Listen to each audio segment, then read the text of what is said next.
Day 2 এর শুরুতে সকাল সকাল বার্সানা থেকে বাসে চেপে আমরা চলে এসেছিলাম প্রথমে রাধাকুণ্ড।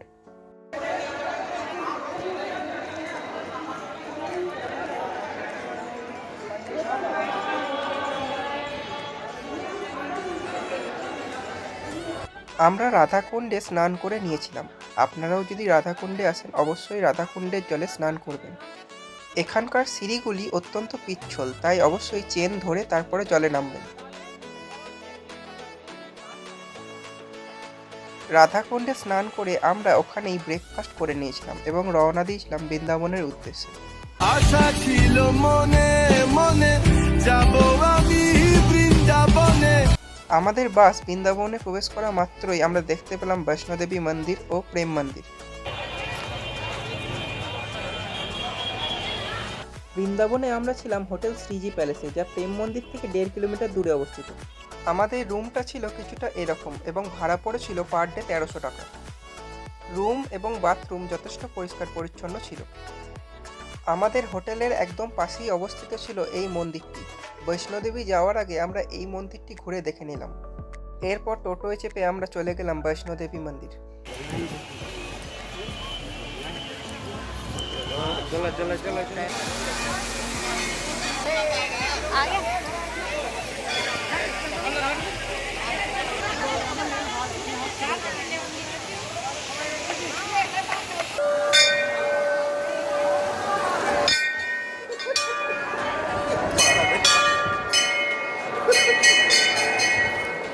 যতটা বাইরে থেকে দেখতে সুন্দর এই মন্দিরটি, ততটাই সুন্দর এই মন্দিরের ভেতরের অংশ।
মন্দির থেকে বেরিয়ে আমরা গুহা দর্শন করতে চলে এলাম।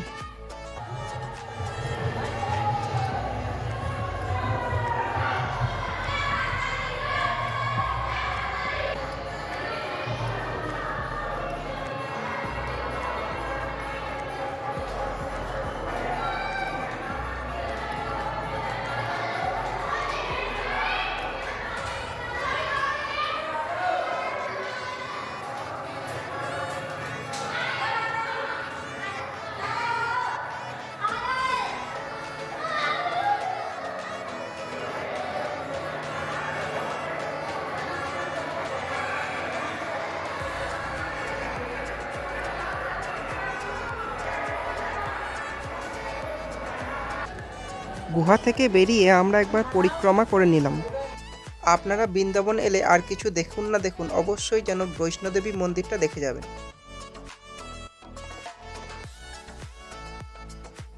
প্রায় 1 ঘন্টা বৈষ্ণোদেবী মন্দিরে সময় কাটানোর পর চলে গেছিলাম প্রিয়াকান্ত জু মন্দিরে। এই মন্দিরটি দেখার পর আমরা চলে গেছিলাম বৃন্দাবনের বিখ্যাত প্রেম মন্দিরে। মন্দিরের গেটটা ছিল দারুণ সুন্দর।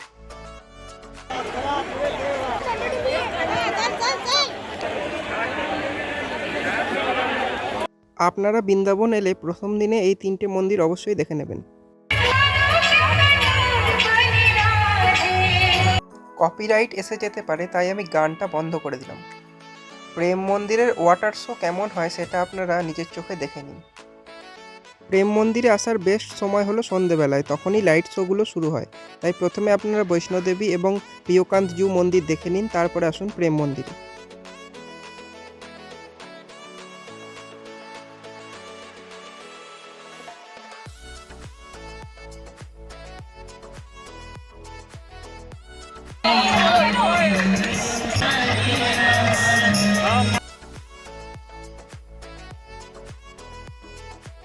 ওয়াটার শো এর এই অংশটুকু আমার খুবই ভালো লেগেছিল।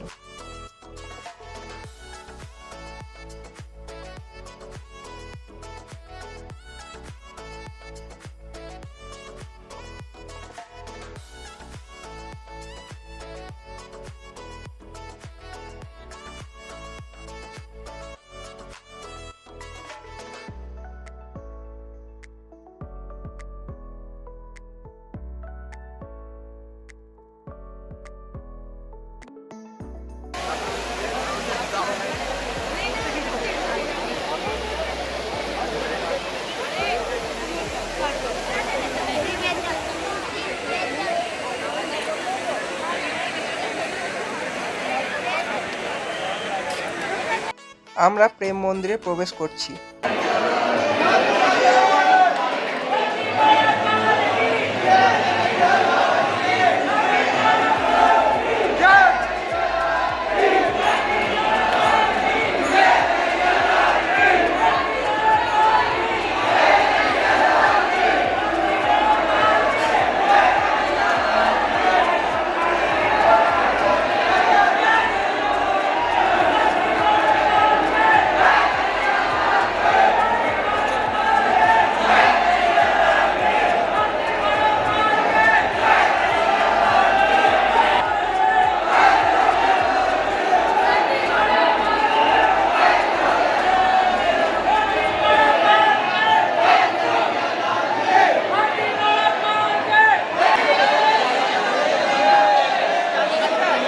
আমরা খুব সুন্দরভাবে দর্শন করলাম। যেহেতু ফটোগ্রাফি না করার কথা কেউ মানছে না, তাই আমি ভিডিও করে নিলাম এবং আপনাদের সেটাই দেখাচ্ছি।